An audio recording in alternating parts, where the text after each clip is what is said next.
ಶ್ರೀಗಳವರ ಪಾದಾರವಿಂದಗಳಿಗೆ ಪ್ರಣಾಮವನ್ನು ಮಾಡ್ತಾ ನನ್ನ ಗುರುಶ್ರೇಷ್ಠರ ಮಾರ್ಗದರ್ಶನ ಮತ್ತು ಆಶೀರ್ವಾದವನ್ನು ತೆಗೆದುಕೊಳ್ತಾ ಇಲ್ಲಿ ವೈದ್ಯನಾಗಿ ಬಂದಿದ್ದೀನಿ. ಆದರೆ ಅದಕ್ಕಿಂತ ಮುಂಚೆ ವೈದ್ಯನಾಗಿಂತ ಮುಂಚೆ ನಾನೊಬ್ಬ ಕೃಷಿಕನಾಗಿದ್ದೆ, ನಾನೊಬ್ಬ ಗೋಸೇವಕನಾಗಿದ್ದೆ. ಆದರೆ ಇವತ್ತಿನ ಈ ಉಪನ್ಯಾಸದಲ್ಲಿ ನಾನು ಮಾತಾಡಲಿಕ್ಕೆ ಹೊರಟಿರುವಂಥದ್ದು ಒಬ್ಬ ವೈದ್ಯನಾಗಿ, ಒಬ್ಬ ರೋಗಿಯ ಶುಶ್ರೂಷೆಯನ್ನು ಮಾಡ್ತಾ ಒಬ್ಬ ವೈದ್ಯ ಕಲಿತಾ ಇರ್ತಾನೆ. ಪ್ರತಿಯೊಬ್ಬ ರೋಗಿಯೂ ಸಮೇತ ನಮಗೆ ವಿಶೇಷವನ್ನು ಕಲಿಸ್ಕೊಡ್ತಾ ಇರ್ತಾರೆ. ಸೊ ಈ ಒಂದು ವೃತ್ತಿಯಲ್ಲಿ ಕಲಿಯುವುದನ್ನೊಂದು ಮುಗಿಯೋದೇ ಇಲ್ಲ. ಯಾವಾಗ ನಾವು ಕಾಲೇಜಿಂದ ಹೊರಡೆ ಬರ್ತೀವಿ, ನಮ್ಗೆ ಅನಿಸ್ತಾ ಇರುತ್ತೆ ಹೋಗಿ ನಾವೆಲ್ಲ ಕಲಿತಾಯಿತು, ಇನ್ನೇನು ನಾವು ಆಯುರ್ವೇದ ಔಷಧಿ ಕೊಡ್ತೀವಿ ಮಾಡ್ತೀವಿ ಅಂತ. ಆದರೆ ಯಾವಾಗ ನಾವು ನಮ್ಮ ಒಂದು ವೃತ್ತಿಯನ್ನು ಶುರು ಮಾಡ್ಕೊಂಡು ಹೋಗಿರ್ತೀವಿ, ಆವಾಗ ಅರ್ಥ ಆಗ್ತಿರುತ್ತೆ, ಇಲ್ಲ ಇನ್ನು ಕಲಿಯೋದು ತುಂಬ ಬಾಕಿ ಇದೆ, ತುಂಬ ಇದೆ ಅಂತ ಹೇಳಿಬಿಟ್ಟು. ನನ್ನ ವೃತ್ತಿ ಜೀವನದಲ್ಲೂ ಹಾಗೇ ಆಗ್ತಾ ಹೋಯಿತು. ಒಂದು 7-8 ವರ್ಷ ತನಕ ನಾನು ಪ್ರಾಕ್ಟೀಸ್ ಮಾಡಿದ್ದು ಸಹಜವಾಗಿ ನಮ್ಮಲ್ಲಿ ಹೇಳಿಕೊಟ್ಟಿರುವಂತಹ ಚಿಕಿತ್ಸೆಯ ಔಷಧಿ, ಏನು ಚಿಕಿತ್ಸಾ ಸೂತ್ರಗಳಿದ್ದಾವೆ, ಔಷಧಿಗಳಿದ್ದಾವೆ, ಅದನ್ನು ಮಾತ್ರ ನಾನು ಕೊಡ್ತಾ ಇದ್ದೆ. ಆದರೆ 7-8 ವರ್ಷ ಆದಮೇಲೆ ನನಗೆ ಈ ಪಂಚಗವ್ಯ ಚಿಕಿತ್ಸೆ ಅಥವಾ ನಮ್ಮ ಸುನಿಲ್ ಮಾನ್ಸಿಂಗ ಇದ್ದಾರೆ, ಅವರ ಒಂದು ಪರಿಚಯ ಆಯಿತು. ಆ ಪರಿಚಯ ಆದಮೇಲೆ ಆ ಗೋಶಾಲೆಯ ಸಂಬಂಧವನ್ನು ಬೆಳೆಸ್ಕೊಳ್ತಾ ಹೋದೆ. ಅದರ ನಂತರ ಅವರು ಮಾಡುವಂತಹ ಪ್ರತಿಯೊಂದು ಚಟುವಟಿಕೆಗಳಲ್ಲಿ ನಾನು ಇನ್ವಾಲ್ವ್ ಆಗ್ತಾ ಹೋದೆ. ಆವಾಗ ಒಂದೊಂದೇ ನಾವೇನು ಹೇಳ್ತೀವಿ, ಪವಾಡಗಳಂತ ಹೇಳ್ತೀವಿ ಅಥವಾ ಮಿರಾಕಲ್ ಅಂತ ಹೇಳ್ತೀವಿ, ಅದೆಲ್ಲ ಆಗಲಿಕ್ಕೆ ಆರಂಭವಾಯಿತು. ಇವತ್ತು ಈ ವೇದಿಕೆ ಮೇಲೆ ನಾನು ಪಂಚಗವ್ಯ ಚಿಕಿತ್ಸೆ ಬಗ್ಗೆ ಹೇಳೋಕ್ಕಿಂತ ಮುಂಚೆ ಪಂಚಗವ್ಯ ಚಿಕಿತ್ಸೆಯ ಅವಶ್ಯಕತೆ ನಮ್ಗೆ ಏನಿದೆ ಅನ್ನೋದ್ರ ಬಗ್ಗೆ ಸ್ವಲ್ಪ ಹೇಳ್ತೀನಿ. ಪಂಚಗವ್ಯ ಚಿಕಿತ್ಸೆಯ ಅವಶ್ಯಕತೆ ನಮಗೆಲ್ಲ ಯಾಕೆ ಅವಶ್ಯಕತೆ ಇದೆ, ಯಾಕೆ ಅಗತ್ಯ ಇದೆ? ನಾವೇನಾಗಿದ್ದೀವಿ, ನಮ್ಮ ಜೀವನ ಒಂದು ಆಧುನಿಕ ಜೀವನ ಶೈಲಿಯಲ್ಲಿ ತೊಡಗಿಸ್ಕೊಂಡ್ಬಿಟ್ಟಿದ್ದೀವಿ. ನಮ್ಮ ಆಹಾರ ಪದ್ಧತಿಗಳು, ಸಾಂಪ್ರದಾಯಿಕ ಆಹಾರ ಪದ್ಧತಿಗಳು ಏನಿದ್ವು ಅಲ್ಲಿಂದ ಹೊರಗಡೆ ಬಂದ್ಬಿಟ್ಟಿದ್ದೀವಿ. ನಾವೇನು ಹೇಳ್ತೀವಿ, ಫಾಸ್ಟ್ ಫುಡ್ ಅಂತ ಹೇಳ್ತೀವಿ, ಫಾಸ್ಟ್ ಲೈಫ್ ಸ್ಟೈಲ್ ಅಂತ ಹೇಳ್ತೀವಿ. ಜೊತೆಗೆ ತಿನ್ನುವಂಥ ಆಹಾರಗಳು ರಿಫೈನ್ ಫುಡ್ ಅಂತ, ಅಂದರೆ ಒಂದು ರಿಫೈನ್ ಅನ್ನುವಂಥ ಪ್ರಾಸೆಸ್ಸನ್ನು ಮಾಡಿಕೊಂಡು ಬಂದಿರುವಂಥ ಆಹಾರ ಪದಾರ್ಥವನ್ನು ಸೇವಿಸ್ಕೊಂಡಿರ್ತೀವಿ.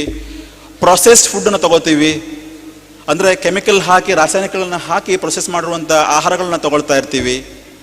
ಪ್ಯಾಕೆಡ್ ಫುಡ್ಡನ್ನು ತಗೋತೀವಿ. ಪ್ಯಾಕೆಡ್ ಫುಡ್ ಅಂತ ಬಂದಾಗ ಏನಾಗುತ್ತೆ, ಅದರಲ್ಲಿ ಎಷ್ಟೋ ಥರದ ಕೆಮಿಕಲನ್ನು, ರಾಸಾಯನಿಕಗಳನ್ನು ಹಾಕಿ ಪ್ಯಾಕ್ ಮಾಡಿರ್ತಾರೆ.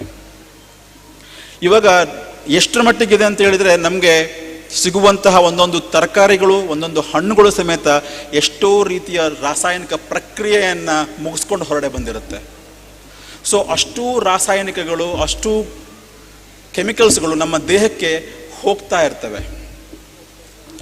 ಸೊ ಇದೆಲ್ಲ ನಮ್ಮ ದೇಹದ ಮೇಲೆ ದುಷ್ಪರಿಣಾಮವನ್ನು ಮಾಡ್ತಾನೇ ಇರ್ತವೆ.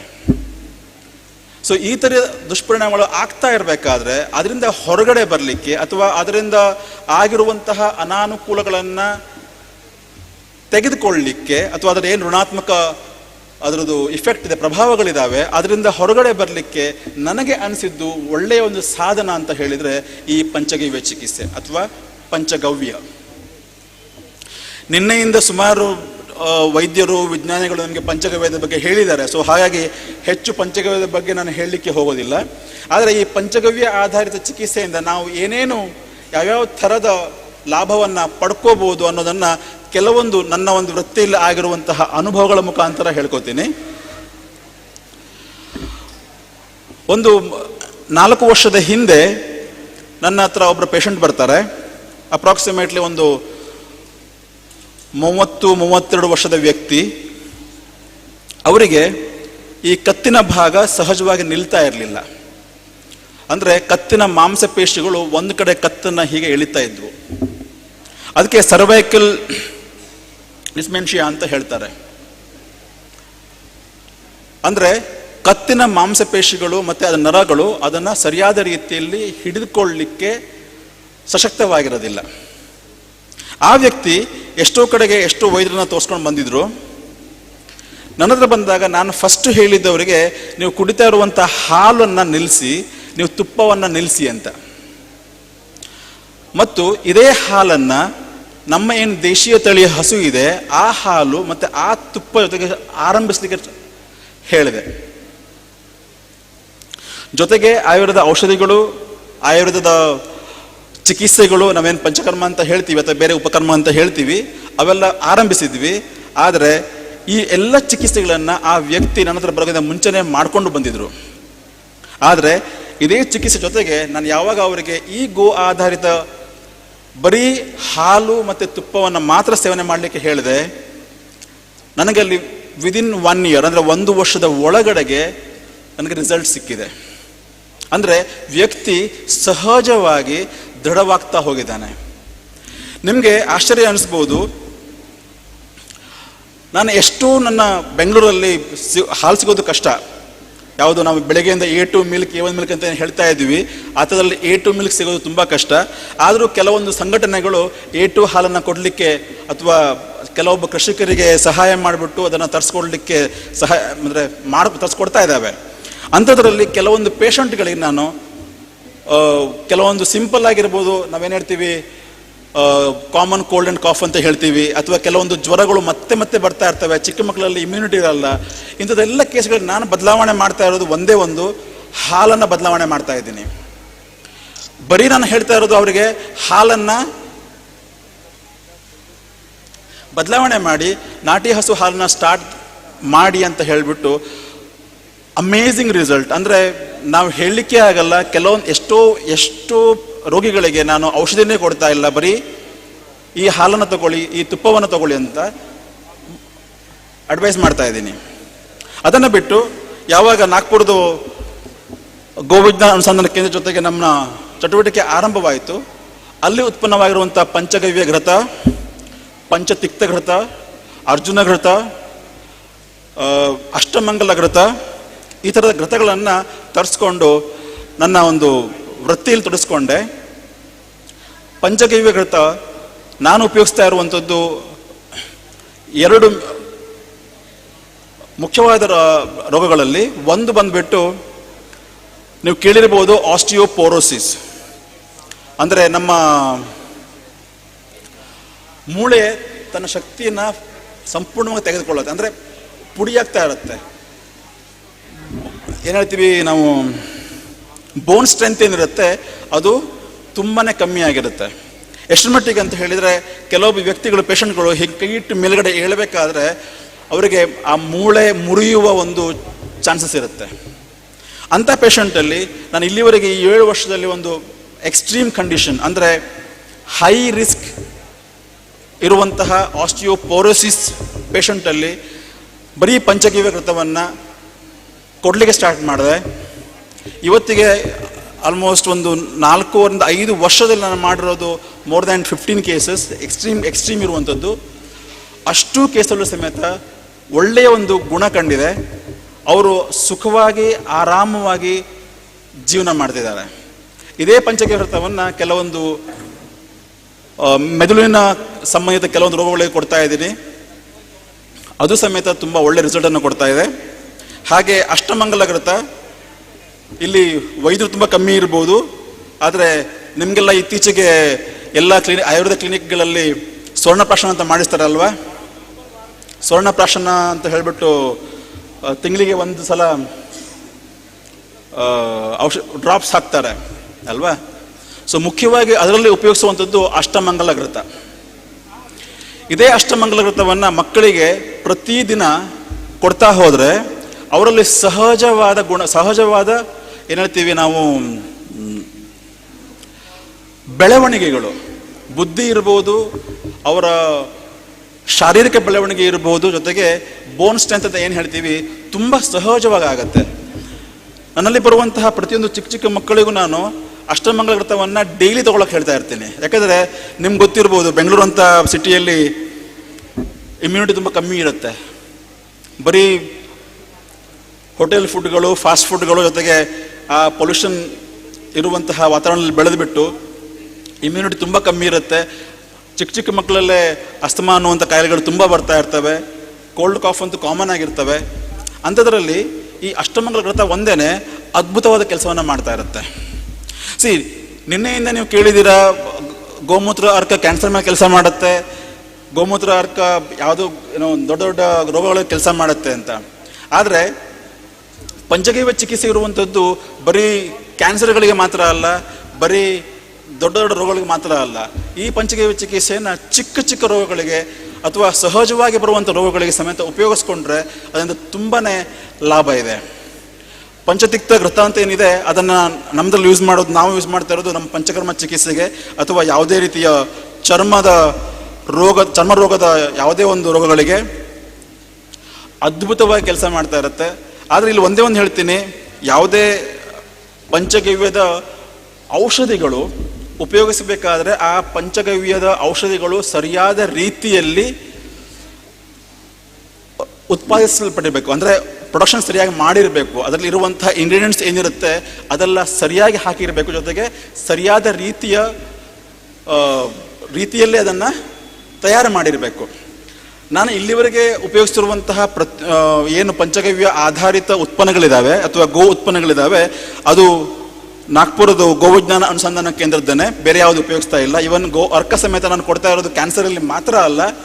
ನಾನು ಗೋ ಅರ್ಕ ಕೊಡುವಂಥದ್ದು ಸಿಂಪಲ್ ಮಸ್ಕ್ಯುಲರ್ ಪೇನ್ ಅಂತ ಬರ್ತಾರೆ ಅವರಿಗೆ ಕೊಡ್ತಾ ಇದ್ದೀನಿ, ಲಿವರ್ ಇಶ್ಯೂಸ್ ಅಂತ ಬಂದಿರ್ತಾರೆ ಅವರಿಗೆ ಕೊಡ್ತಾ ಇದ್ದೀನಿ. ಕೆಲವೊಂದ್ಸಲ ಸಿಂಪಲ್ ಕೋಲ್ಡ್ ಇರುತ್ತೆ ಅವ್ರಿಗೂ ಸಮೇತ ಗೋ ಅರ್ಕವನ್ನು ತಗೊಳ್ಳಕ್ಕೆ ಹೇಳ್ತೀನಿ.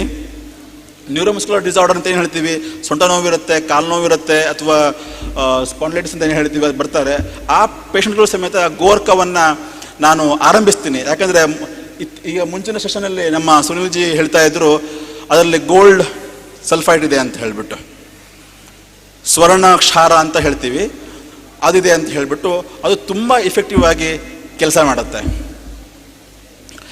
ಸೊ ಗೋ ಅರ್ಕದ್ದು ಏನು ಉಪಯೋಗ ಇದೆ ಅದು ಕೋಲ್ಡ್ ಟು ಕ್ಯಾನ್ಸರ್ ಅಂತ ಏನು ಹೇಳ್ತೀವಿ, ಎಲ್ಲ ವಿಧದ ಕಂಡೀಷನ್ ಸಮೇತ ಅದನ್ನು ಉಪಯೋಗಿಸ್ಕೊಂಡು ಹೋಗ್ಬೋದು.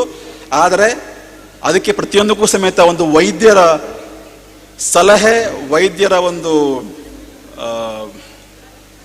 ಅಬ್ಸರ್ವೇಷನ್ ಬೇಕಾಗತ್ತೆ. ಅದನ್ನು ಹಾಗೆ ತಗೊಳ್ಳಿಕ್ಕೆ ಹೋಗಬೇಡಿ. ಇವತ್ತು ನಾನು ಹೇಳ್ತಾ ಇರುವಂತಹ ಅನುಭವಗಳಿರ್ಬೋದು ಅಥವಾ ನಾವೆಲ್ಲ ಏನು ಶೇರ್ ಮಾಡ್ಕೊಂಡಿದ್ದೀವಿ ಅದು ನಿಮಗೆ ಈ ಗೋವಿನ ಮೇಲೆ ಅಥವಾ ಗೋವಿನ ಶ್ರೇಷ್ಠತೆಯನ್ನು ಹೇಳಲಿಕ್ಕೆ ಮಾತ್ರ. ನೀವೇ ಚಿಕಿತ್ಸಕರಾಗಲಿಕ್ಕೆ ಹೋಗಬೇಡಿ. ಇದನ್ನು ಬಿಟ್ಟು ಈಗ ಪಂಚಗವ್ಯದ ಕ್ಷೀರ, ಹಾಲು ಮತ್ತು ತುಪ್ಪವನ್ನು ಬಿಟ್ಟು ಸಮೇತ ಮಾಮೂಲಿ ಮಜ್ಜಿಗೆ ಅಥವಾ ಏನಂತೀವಿ ಮೊಸರು, ಓಕೆ, ಇವೆಲ್ಲವೂ ಸಮೇತ ಕೆಲವೊಂದು ವಿಶೇಷ ಸಂದರ್ಭದಲ್ಲಿ ಚಿಕಿತ್ಸೆಗೆ ಸಮೇತ ಉಪಯೋಗಿಸ್ಕೊಂಡು ಹೋಗ್ತಾ ಇರ್ತೀವಿ ನಾವು. ಕೆಲವೊಂದು ಕಂಡೀಷನ್ ಹೇಳ್ಬೇಕಂತ ಹೇಳಿದ್ರೆ ನನ್ನ ಅನುಭವದಲ್ಲಿ ಕ್ಯಾನ್ಸರ್ ಬಗ್ಗೆ ಹೇಳ್ತೀನಿ. ಯಾಕಂದರೆ ನಿನ್ನೆಯಿಂದ ಕ್ಯಾನ್ಸರ್ ಬಗ್ಗೆ ಜಾಸ್ತಿ ಡಿಸ್ಕಷನ್ ಆಗ್ತಾ ಇದೆ. ಇಲ್ಲಿವರೆಗೆ ನಾನು ಅಪ್ರಾಕ್ಸಿಮೇಟ್ಲಿ 14 ಕ್ಯಾನ್ಸರ್ ಪೇಷಂಟ್ನ ಟ್ರೀಟ್ ಮಾಡಿದ್ದೀನಿ, ಜಾಸ್ತಿ ಇಲ್ಲ. ಯಾಕಂದರೆ ನಮ್ಮ ಹತ್ರ ಬರೋದು ಸ್ವಲ್ಪ ಕಮ್ಮಿನೇ ಆಗುತ್ತೆ ಕ್ಯಾನ್ಸರ್ ಪೇಷಂಟ್ಗಳು. 14 ಪೇಷಂಟಲ್ಲಿ ಅಪ್ರಾಕ್ಸಿಮೇಟ್ಲಿ ಒಂದು 10 ಪೇಷಂಟ್ ತನಕನೂ ಒಳ್ಳೆಯ ಒಂದು ಇಂಪ್ರೂವ್ಮೆಂಟ್, ಅಂದರೆ ಈವನ್ ಪೆಟ್ ಸ್ಕ್ಯಾನಿಂಗಲ್ಲಿ ಸಮೇತ ಅವರಿಗೆ ಕಂಪ್ಲೀಟ್ ರಿಕವರಿ ಆಗಿದೆ. ಆದರೆ ನಾನು ಯೂಶ್ವಲಿ ಏನು ಮಾಡ್ತಿದ್ದೀನಿ ಅಂತ ಹೇಳಿದರೆ ಕೀಮೊಥೆರಪಿ ನಿಲ್ಸೋಕ್ಕೆ ಹೋಗಲ್ಲ. ಯಾಕಂದರೆ ಪೇಷಂಟ್ಗೆ ಏನಾಗುತ್ತೆ, ಕೀಮೊಥೆರಪಿ ನಿಲ್ಲಿಸಿದ್ರೆ ತೊಂದರೆ ಆಗುತ್ತೆ ಅಂತ ಒಂದು ಮಾನಸಿಕವಾಗಿರುತ್ತೆ, ನಿಲ್ಸಕ್ಕೆ ಹೋಗಿರಲ್ಲ. ನನ್ನ ಅನುಭವದಲ್ಲಿ ಆಗಿರುವಂಥದ್ದು ಕ್ಯಾನ್ಸರ್ ಪೇಷಂಟ್ ಕೀಮೊಥೆರಪಿ ತಗೋತಾ ಇರಬೇಕಾದ್ರೆ ಯಾವಾಗ ನಾವು ಗೋಮೂತ್ರವನ್ನು ಕೊಡ್ತಾ ಇರ್ತೀವಿ, ಗೋಮೂತ್ರ ಅರ್ಕವನ್ನು ಕೊಡ್ತಾ ಇರ್ತೀವಿ, ನಾನು ಕೆಲವೊಂದು ಸಲ ಗೋಮೂತ್ರ ಅರ್ಕ ಜೊತೆಗೆ ಹರಿದ್ರಾ ಘನವಟಿ ಕೊಡ್ತಾ ಇರ್ತೀನಿ.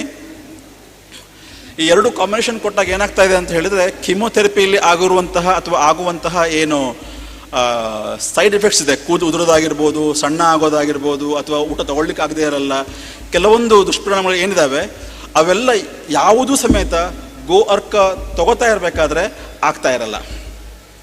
ಈ ಯಾವ ಪೇಷಂಟಲ್ಲೂ ಸಮೇತ ಕೀಮೊಥೆರಪಿ ಸೈಡ್ ಎಫೆಕ್ಟ್ಸ್ ಅಥವಾ ಹಾರ್ಮ್ಫುಲ್ ಎಫೆಕ್ಟ್ಸ್ ಕಾಣಲೇ ಇಲ್ಲ. ಸೊ ಅಂದರೆ ಹೇಳ್ತಾ ಹೋದರೆ ತುಂಬಾ ಹೇಳ್ಬೋದು, ಸಮಯದ ಅಭಾವ ತುಂಬ ಇದೆ. ಸುನಿಲ್ಜಿ ಅವ್ರು ಕಿತ್ನಾ ಸಮಯ?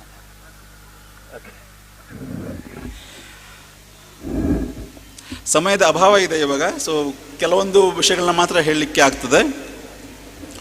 ಸೊ ಗೋ ಅರ್ಕ ತಗೋಬೇಕಾದ್ರೆ ಆ ಥರ ಯಾವುದೇ ದುಷ್ಪರಿಣಾಮ ನಿಮಗೆ ಆಗಲ್ಲ. ಹಾಗೆಯೇ ಕೆಲವೊಂದು ವ್ಯಕ್ತಿಗಳಲ್ಲಿ ನಾನು ಗೋ ಅರ್ಕವನ್ನು ನಿರಂತರ ತಗೊಳ್ಳಕ್ಕೆ ಹೇಳ್ತೇನೆ. ನನ್ನ ಹತ್ರ ಬರ್ತಾರೆ ಪೇಷಂಟ್ಸು, ಹೀಗೆ ಎಲ್ಲೋ ಕಾನ್ಫಿಡೆನ್ಸ್ ಹೋಗಿರ್ತಾರೆ ಅಥವಾ ವಿಷಯಗಳನ್ನ ಕೇಳ್ಕೊಂಡಿರ್ತಾರೆ, ಗೋ ಅರ್ಕವನ್ನು ತಗೋಬಹುದಾ ಅಂತ ರೆಗ್ಯುಲರ್ ಆಗಿ. ಸೊ ಜನರಲ್ ಡೋಸೇಜಲ್ಲಿ ನಾನು ಯೂಶುವಲ್ ಗೋ ಅರ್ಕವನ್ನು ಕೊಡ್ತಾ ಇರೋದು 5 ml ತಗೊಳ್ಳಿ ಅಂತ ಹೇಳಿರ್ತೀನಿ. ಯಾವಾಗ ರೋಗ ಇರುತ್ತೆ ಆವಾಗ ಅವರಿಗೆ ಆ ರೋಗಕ್ಕೆ ಅನುಸಾರವಾಗಿ ಕೊಟ್ಕೊಂಡು ಹೋಗಿರ್ತೀನಿ. ಒಂದು ಕ್ಯಾನ್ಸರ್ ಪೇಷಂಟ್ ಬಗ್ಗೆ ಹೇಳ್ತೀನಿ. ಒಂದು 4 ವರ್ಷ 5 ವರ್ಷ ಹಿಂದಿನ ಮಾತು. ಆಲ್ಮೋಸ್ಟ್ ಲಾಸ್ಟ್ ಸ್ಟೇಜ್ ಕ್ಯಾನ್ಸರಲ್ಲಿದ್ದರು, ನನ್ನ ಹತ್ರ ಬಂದಿದ್ದರು. ನಮ್ಮ ಬೆಂಗಳೂರಲ್ಲಿ ಒಂದು ಒಳ್ಳೆ ಗೋಶಾಲೆ ಇದೆ, ಅವರ ಮನೆ ಹತ್ತಿರ ಇರೋದು ಅದು. ಅಂದರೆ ಒಬ್ಬ ಜೈನ್ ಫ್ಯಾಮಿಲಿ ಅದನ್ನು ಒಂದು 450 ಹಸುಗಳನ್ನು ಇಟ್ಕೊಂಡಿದ್ದಾರೆ ಅಲ್ಲಿ. ಆ ವ್ಯಕ್ತಿಗೆ ಹೇಳಿದ್ದು ನಾನು, ದಿನಾಲು ಬೆಳಿಗ್ಗೆ ಹೋಗಿ ಗೋಶಾಲೆಗೆ ಹೋಗಿಬಿಟ್ಟು ಏನಾದರೂ ಒಂದು ಗೋಗ್ರಾಸವನ್ನು ಅಲ್ಲಿ ಹಾಕಿ ಮತ್ತು ಅಲ್ಲೇ ಇದ್ದು ಬಿಟ್ಟು ಒಂದು 30 ml ಗೋಮೂತ್ರವನ್ನು, ಇಲ್ಲಿ ಗೋಮೂತ್ರ ಅರ್ಕ ಅಲ್ಲ, ಗೋಮೂತ್ರವನ್ನು ಸೇವನೆ ಮಾಡ್ಕೊಂಡು ಬನ್ನಿ ಅಂತ ನಾನು ಹೇಳಿದ್ದೆ. ಇನ್ನು ಯಾವ ಔಷಧಿಯನ್ನು ಅವರಿಗೆ ಕೊಟ್ಟಿರಲಿಲ್ಲ, ಯಾಕಂದರೆ ಅವರು ಆಲ್ರೆಡಿ ಮಾಡರ್ನ್ ಹಾಸ್ಪಿಟಲಲ್ಲಿ ಅವರಿಗೆ ಹೇಳಿ ಆಗಿತ್ತು, ಏನು ಲಾಸ್ಟ್ ಸ್ಟೇಜ್ ನೀವು ಬದುಕಲ್ಲ ಅಂತನೇ. ಈ ವ್ಯಕ್ತಿಯ ಸರಿಸುಮಾರು 3 ವಾರಗಳ ಕಾಲ ಮಾಡಿಕೊಂಡು ವಾಪಸ್ ಅದೇ ಹಾಸ್ಪಿಟ್ಲಿಗೆ ಹೋದಾಗ ಅಲ್ಲಿ ಇಂಪ್ರೂವ್ಮೆಂಟ್ ಕಾಣಿಸ್ಬಿಟ್ಟು ವೈದ್ಯರು ಮತ್ತೆ ಅವರಿಗೆ ಔಷಧಿ ಶುರು ಮಾಡಿದರು, ಯಾಕಂದರೆ ಔಷಧಿ ನಿಲ್ಲಿಸ್ಬಿಟ್ಟಿದ್ದಾಗಿತ್ತು ಅವರಿಗೆ. ಹಾಗೆ ಆಲ್ಮೋಸ್ಟ್ ಅವರು 6 ತಿಂಗಳು ಮಾಡಿಬಿಟ್ಟು ಸಂಪೂರ್ಣವಾಗಿ ಈ ಅವ್ರಿಗೆ ಆಗಿರುವಂತಹ ಕ್ಯಾನ್ಸರ್, ಅವ್ರಿಗೆ ಸ್ಟಮಕ್ ಕ್ಯಾನ್ಸರ್ ಆಗಿತ್ತು, ಆ ಸ್ಟಮಕ್ ಕ್ಯಾನ್ಸರಿಂದ ಸಂಪೂರ್ಣವಾಗಿ ಹೊರಗಡೆ ಬಂದರು. ಇಲ್ಲೇನಾಗುತ್ತೆ, ಕೆಲವೊಂದು ಸಲ ನಾವು ಗೋಮೂತ್ರವನ್ನು ಹಾಗೆ ತಗೊಳ್ಳಿಕ್ಕೆ ಹೇಳ್ತೀವಿ, ಯಾವಾಗ ಅವಶ್ಯಕತೆ ಇದೆ ಅಥವಾ ಯಾವಾಗ ಆಗತ್ತೆ ಅನ್ನೋದನ್ನು. ಕೆಲವೊಂದು ಸಲ ಗೋಮೂತ್ರ ಅರ್ಕವನ್ನು ಪೇಷಂಟ್ಗೆ ತಗೊಳ್ಳಿಕ್ಕೆ ಹೇಳ್ತೀವಿ. ಇದೇ ರೀತಿ ಕೆಲವೊಂದು ಕರುಳಿಗೆ ಸಂಬಂಧಪಟ್ಟ ರೋಗಗಳು, ನಮ್ಮ ಲಿವರ್ ಸಂಬಂಧಪಟ್ಟ ರೋಗಗಳು, ಲಿವರ್ ಲಿಷನ್ ಅಂತ ಹೇಳ್ತೀವಿ, ಲಿವರ್ ಸಿರೋಸಿಸ್ ಅಂತ ಹೇಳ್ತೀವಿ. ಈ ರೋಗಗಳ ಸಮೇತ ನಾನು ಆಲ್ಮೋಸ್ಟ್ ಗೋ ಅರ್ಕವನ್ನು ಜೊತೆಗೆ ಹರಿದ್ರ ಘನವಟಿ ಈ 2 ಕಾಂಬಿನೇಷನಲ್ಲಿ ಕೊಡ್ತಾ ಅದನ್ನು ಸರಿ ಮಾಡಿಕೊಂಡು ಬಂದಿದ್ದೀನಿ.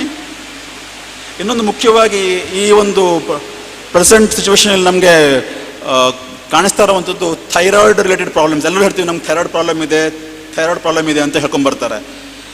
ಈ ಥೈರಾಯ್ಡ್ ಪ್ರಾಬ್ಲಮಲ್ಲಿ ಇದೇ ಗೋ ಅರ್ಕವನ್ನು ಕೆಲವೊಂದು ಬೇರೆ ಬೇರೆ ಆಯುರ್ವೇದ ದ್ರವ್ಯಗಳ ಜೊತೆಗೆ ತೆಗೆದುಕೊಂಡ್ರೆ ಅಪ್ರಾಕ್ಸಿಮೇಟ್ಲಿ ಒಂದು 3 ರಿಂದ 6 ತಿಂಗಳ ಒಳಗೆ ಸಂಪೂರ್ಣವಾಗಿ ಆ ಥೈರಾಯ್ಡ್ ಪ್ರಾಬ್ಲಮಿಂದ ಹೊರಗಡೆ ಬರ್ಬೋದು.